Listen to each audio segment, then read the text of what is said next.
Okay, so live from my living room. This is the question and answer for my video user.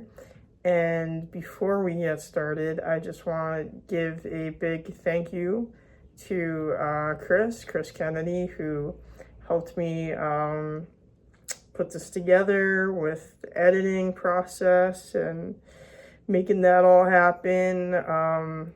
Tommy Nesta, who helped us out quite a bit with the pyrotechnics. We wrote that in the credits, lighting those matches and getting the torch scene. And if you haven't seen the video yet, then you'll see what I mean towards the end of it.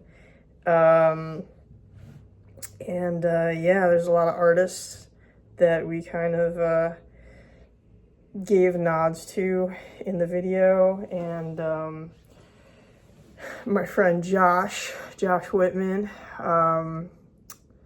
for helping me find some sounds that I wanted to use. So yeah, I guess we'll get started with questions. So actually the first 4 questions come from the same person. She's an inquisitive lady, and she's an inquisitive lady because she spent many years as a teacher. So that would be Joan Gay, my friend Joan Gay. We were co-workers and we taught in the same school district, and she was one of the highlights of my day during my time there, and always, gave me snacks and stuff like that, chocolate, during our lunch break and stuff, and a lot of good memories. And I'm very fortunate to have her as a friend. So her first question is, where is your song? So the song itself is in all your streaming platforms. You can go on my site and grab that album, CarynFeder.com. But yeah, all your normal streaming sites, you can find it. And now you'll be able to see the video on YouTube. If it's not on there yet, it will be soon, very soon. So yeah, that's where you can find the song. It was originally recorded with a band that I was in called Frankenstein's Alibi, and then it was re-released under my name. So yeah, user. Okay, number 2 from my friend Joan. Joan Gay asks, where can one find a matchmaker? Matchmaker, matchmaker, make me a match. I guess you gotta go on the roof to the fiddler. I don't know. Catch me a catch. I don't know. There's all these like websites and stuff and dating apps and stuff. I guess that's like as close to nowadays a matchmaker. I don't know. I mean, I guess there's like still cultures and stuff that do arranged marriages and stuff.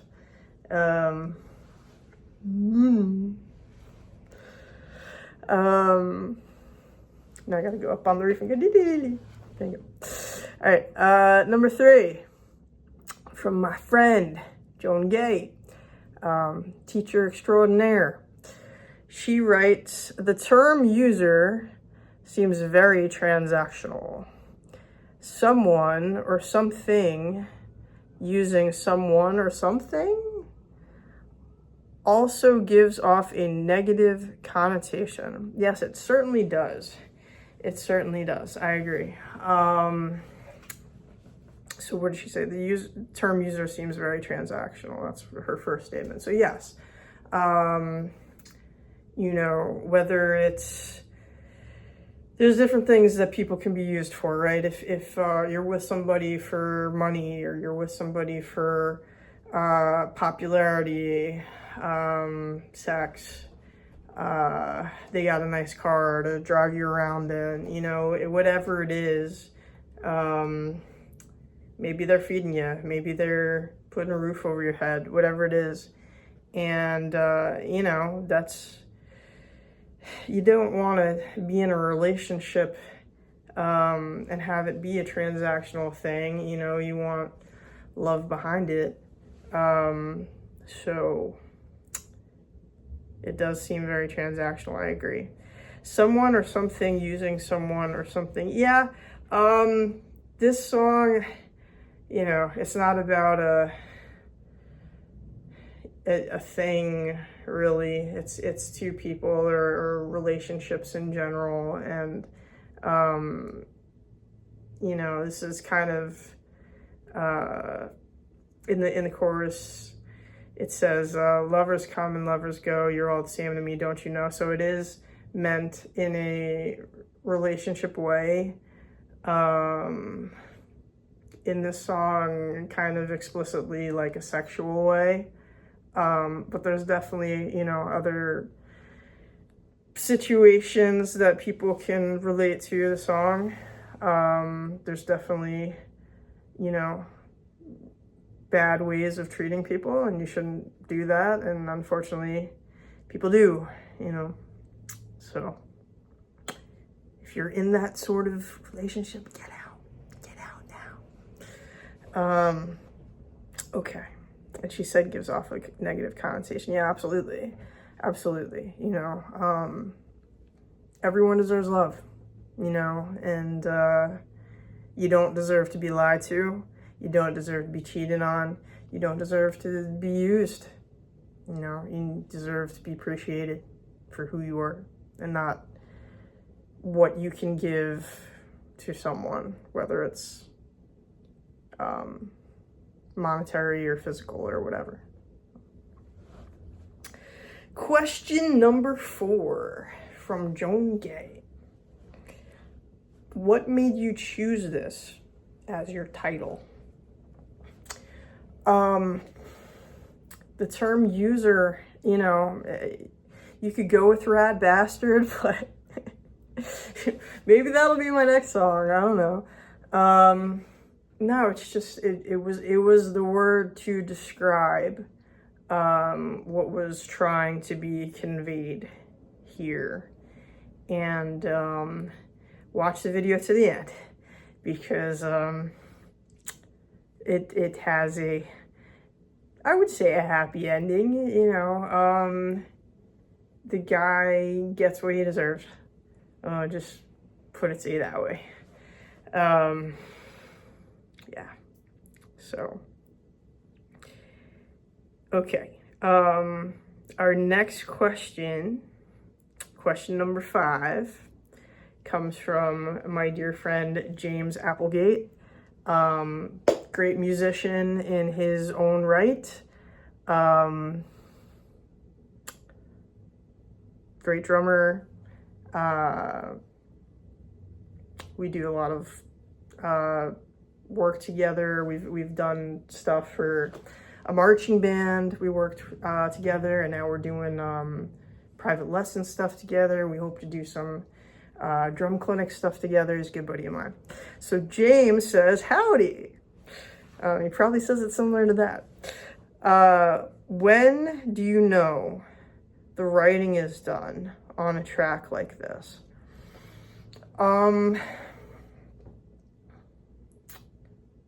It's a good question. You know, like, I think just like creativity, right? And the creative process. How does an author know when to end a book? You know, like, they don't just keep on writing and writing. Like, there's an end to things, right? There's an end to things. Just you finish your sandwich, you throw your plate out, you know? I think a lot of pop songs don't cross that 5-minute mark because, you know, they're done saying what they gotta say. It's not, you know, I don't think a lot of people look at a timer as they're writing a song. unless that's like a goal of theirs or something, you know, unless they're like, oh, we must beat this length of this like Led Zeppelin tune or something, you know, like Pink Floyd or whatever. It has to be like 7-minute, 9-minute, 12-minute song. Like, I don't really think that people do that. Maybe if they're composing for like marching band, I just talked about marching band, so now my hand is my like rubbing my hand. My brain is like there, so like maybe for that situation, if you know that you need like a certain length show to put on a field or whatever. But as far as like a song like this, like a rock song, I don't think a lot of people write rock songs looking at the clock. You know, it's just there's ways to form songs, and there's formats, and you know, there's a fire truck or something outside my house.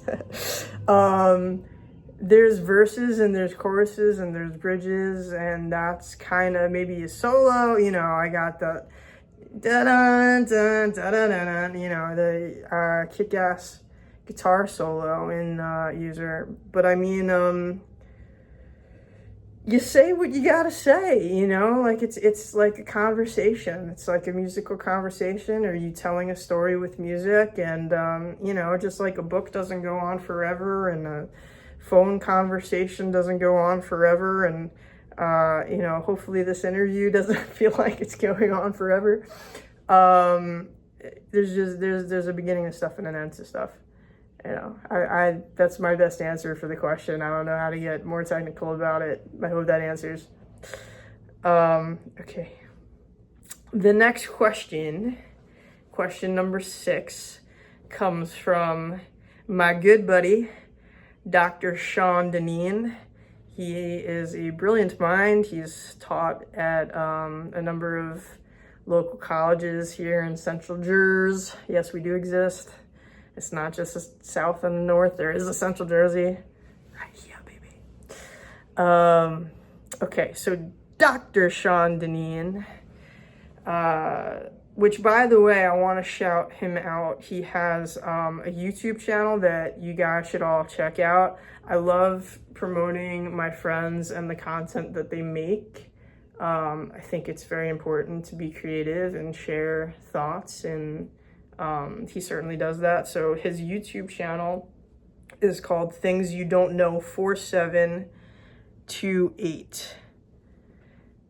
You'll find it that way with the number. Trust me, I know it's a little weird, but if you just search Things You Don't Know, it'll be harder to find it. So put in that 4728 at the end.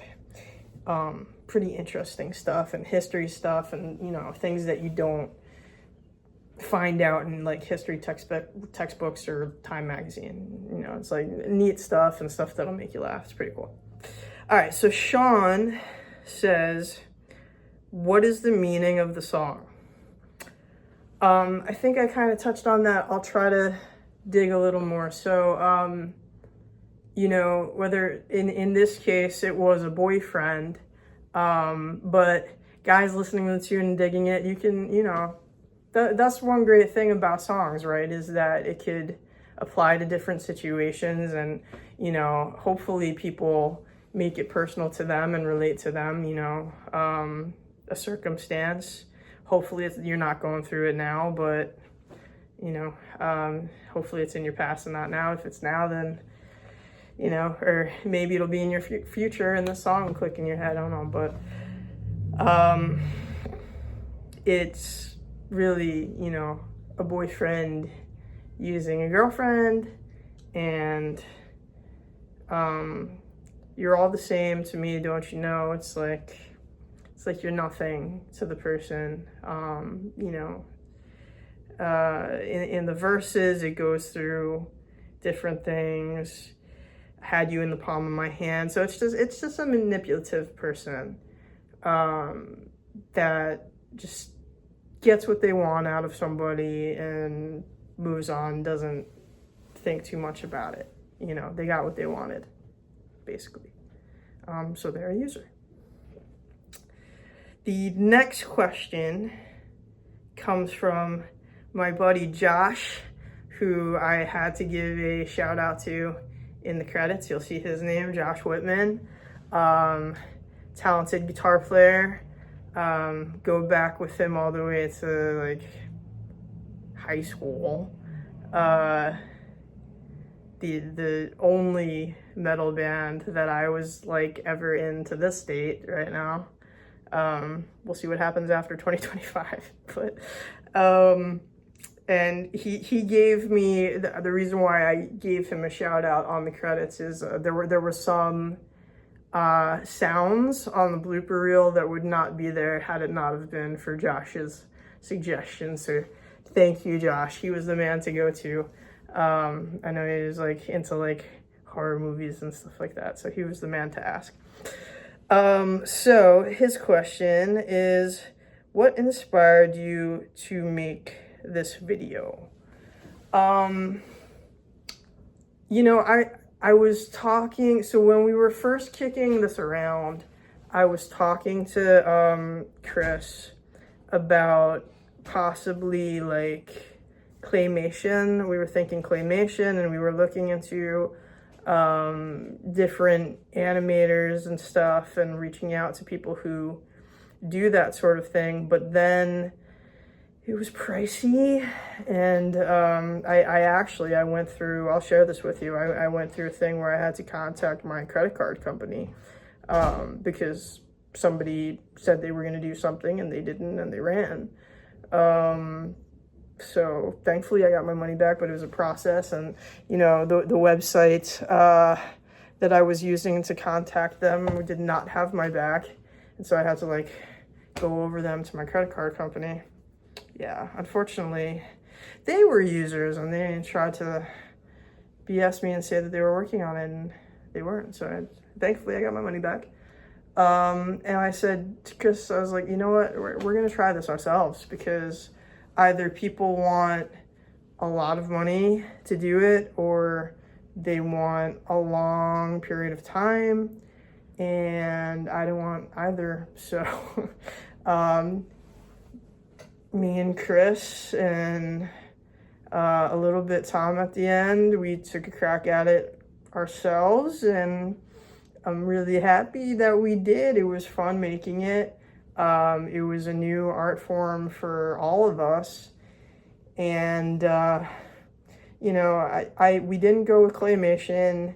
I thought it would just kind of be a little bit easier to work with, something that wasn't going to like mold into something else by accident or melt or whatever, that had kind of like joints and screws and stuff, so that, you know, you could manipulate it, move it how we needed to get our shots. And so we decided on stop motion using the different toys that we had there,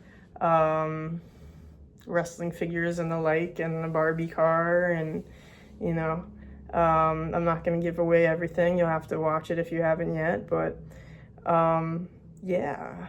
So inspiration, I mean, you're gonna hear after the song ends some artists that I dig, and you know, I was big on Celebrity Deathmatch.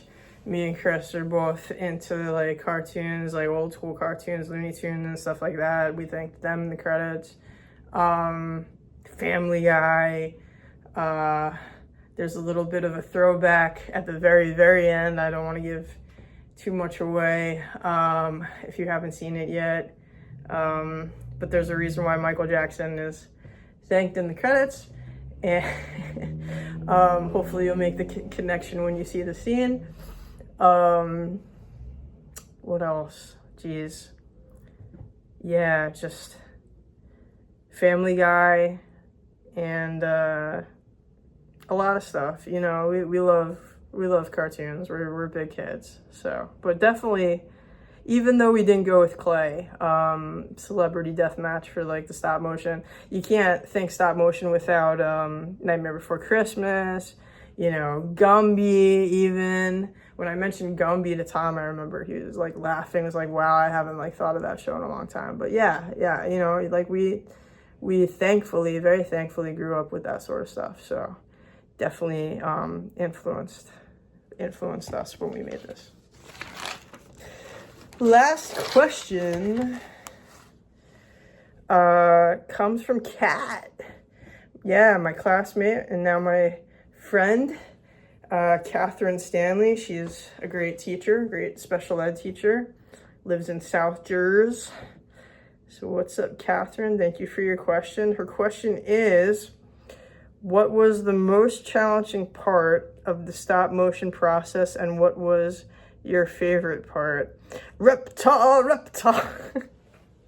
Sorry if you haven't watched the video. I'm not going to say any more than that.